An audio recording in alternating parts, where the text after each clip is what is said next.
Gentlemen, right, we're going to break into another quick coaching video tonight.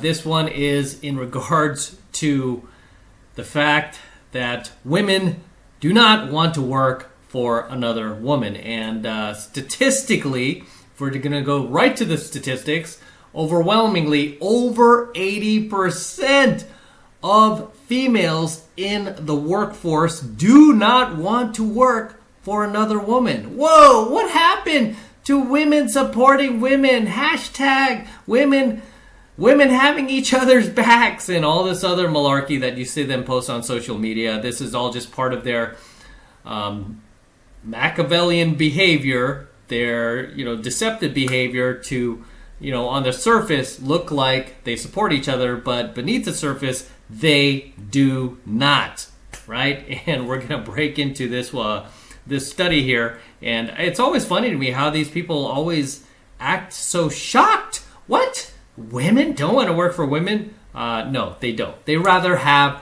male bosses. Oh my goodness, that patriarchy. Oh, we got to tear down the patriarchy. Yet that's what they want. They want male bosses, not female bosses. So let's crack into this tonight. Let's jump here. Equality in the workplace is certainly an uphill battle for many women, so it may come as a surprise that more than 80% of women 80% don't want to work for another woman. Or why? Lucy Brogden joins us now to find out more. Good morning, Lucy. Hello, Lucy. How are you? Big shocker. This is fascinating research. Fascinating. Study. Well, my study was quite anecdotal. I was doing career coaching. You got to speak into her mic more. Can't hear her. With men and women, broad range of backgrounds. And when you're doing that work, you say to people, what's the next job look like?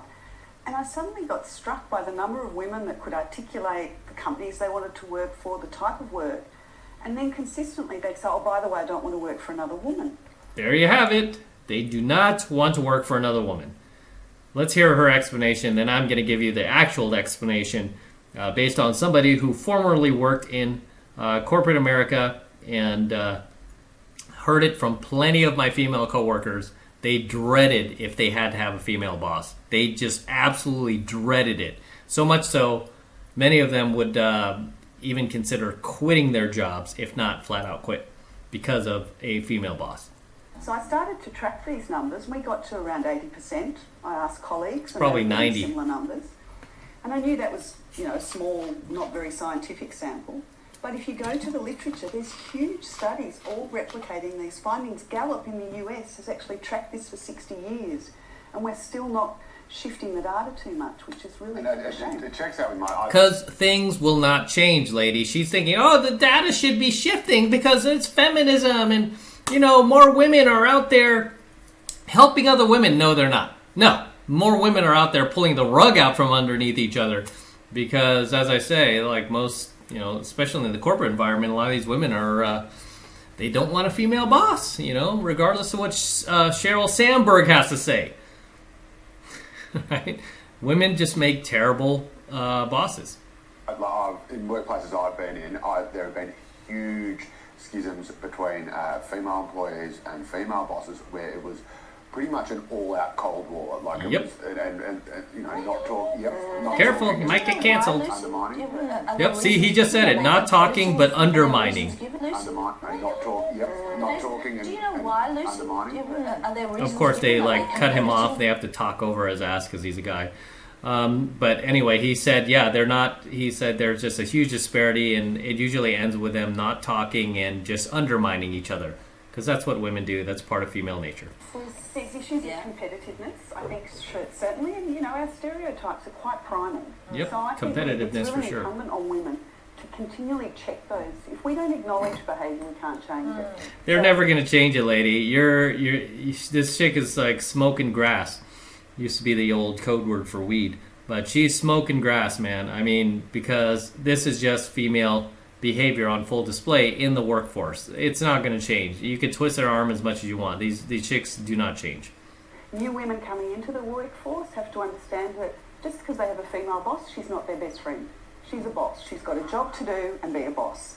Well, many of these female bosses go beyond just doing their job, but they literally try to make life as tough as possible for their female coworkers. And one of the things that raised me, remember the surgeon Gabrielle McMullen, who blew the whistle on sexism in the medical industry, and she talks about how often when you have an industry where there is actually so male-dominated, that if a woman cracks through and actually makes it to the top level, it's so rare and they feel so sort of lucky to have gotten there that they will actively undermine other women coming through, because I think, well, I've made it, and I've got the spot for the woman, and that's it. I'm going to cut everyone off with the legs. I'm surprised this guy's being quite honest about female nature and female behavior. So I kind of joked and I quipped, be careful, you might get canceled, dude.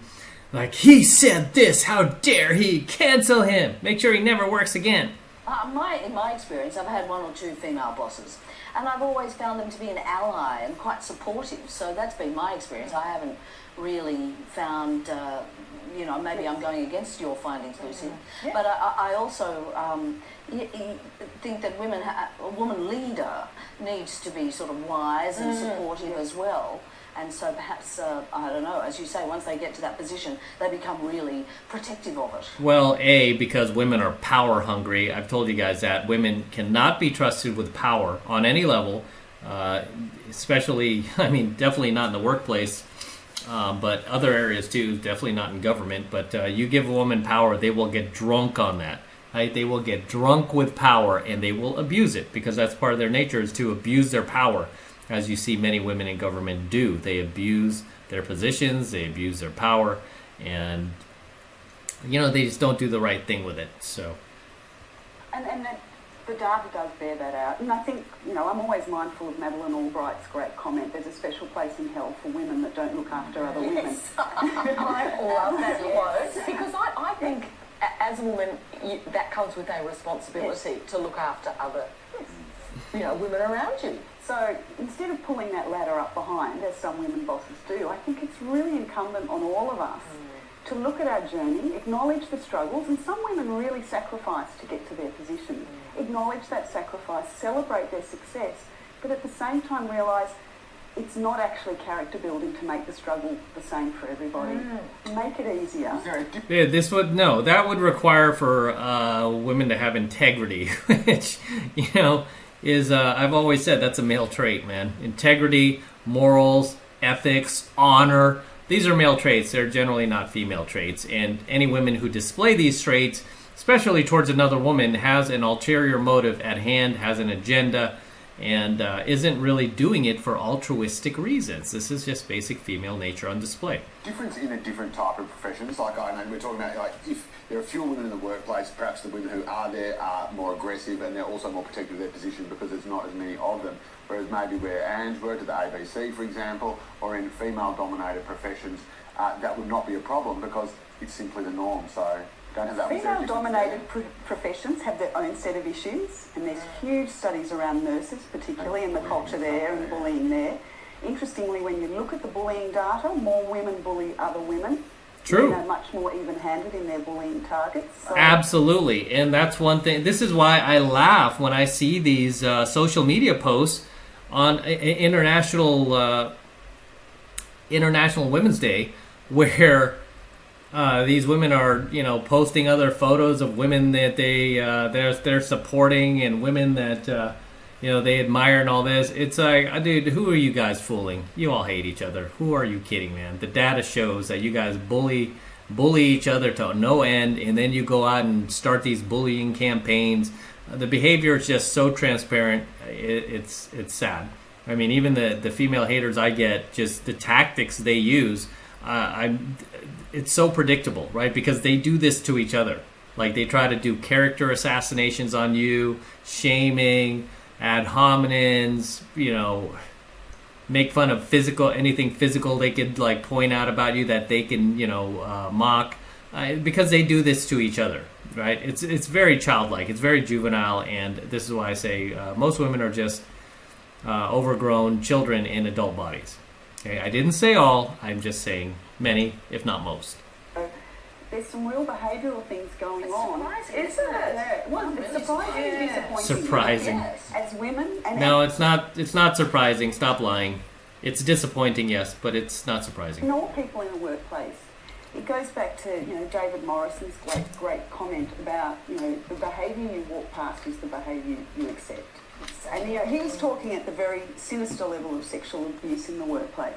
But it comes right down to the small issues of bullying and behaviours that we just see that aren't right. So mostly by females. You don't see guys, you don't really see guys doing this in the workplace. I mean, we're too focused on doing our jobs, right? And any guys that do are few and far between, and they're usually just, dudes that are stuck in their feminine frame. They act like women, they behave like women in the workplace, and they bully like women. As female, it's usually other dudes they bully. Need to check with each other and say, are you being as fair on all your team as you might be? I've noticed you're giving so-and-so a slightly harder time than the rest of them. What's going on there? And then we can change that behaviour. But you're not going to change it, honey. You're not going to change it, lady. That's female nature at its best. If we don't acknowledge it, we can't change it. You're acknowledging it right now. It's been acknowledged for decades. It has not changed. It's gotten worse. Fascinating research. Lucy, thanks so much for joining us this morning. Thank you. It is. And there you have it. But as always, guys, make sure to drop your comments below. Right? Share anything I might have missed in tonight's coaching video, anything you would like to add in the comments below, please feel free to share. I always love to see you guys in my comments. I always love to read your comments, so please feel free to drop your comments below. And as always, make sure you smash that like button below. Smash it right now. Do it for me. Do it for my board here. Do it for Cash and Gizmo, which are where they're sleeping in the next room. Smash the like button. Also, make sure you hit the notification bell as well so you're notified whenever I release a brand new coaching video over here to my YouTube. And of course, make sure you're subscribed, right? No point in hitting the notification bell if you're not subscribed. So a lot of you guys are still not yet subscribed to the 33 Secrets. We're going to be doing a lot of exciting things in the coming year, and I want to make sure that you guys are a part of it. So please make sure you subscribe as well. Help a brother out. That's the best way you could support my channel. Well, you could support my channel even further than that, which I'm about to get to right now. So if you guys are loving this red pill, gold pill, platinum pill content, fantastic pill that I'm teaching you guys, best way to support my work is by jumping into my monthly online coaching program, 7 months to mastery, where I'm teaching guys just like you how to go out there and approach and close the youngest, hottest, and most beautiful looking women on the planet. Same type of women that myself and all of my coaching students all around the world now are out there approaching and closing every single week. And I kid you not, we're making things happen every single week. We made it through the pandemic, right? And all the lockdowns, and we continue to live our lives. A lot of these guys met very cool girls, brought them in their lives. A lot of my students have been able to get married and to partners that are well out of their league. Just put it nicely. They're able to get these girls in their lives, and a lot of my students now have families. Crazy to think. Crazy, crazy, crazy. All because of what they learned from my programs, especially 7 months to mastery, which I want you to be a part of. And it's really easy to get signed up. All you need to do is click the link below in my description box. It will take you over to my website where you can get signed up right now. It just takes 2 seconds. So do that now, and I will see you in my next coaching video. I'm out.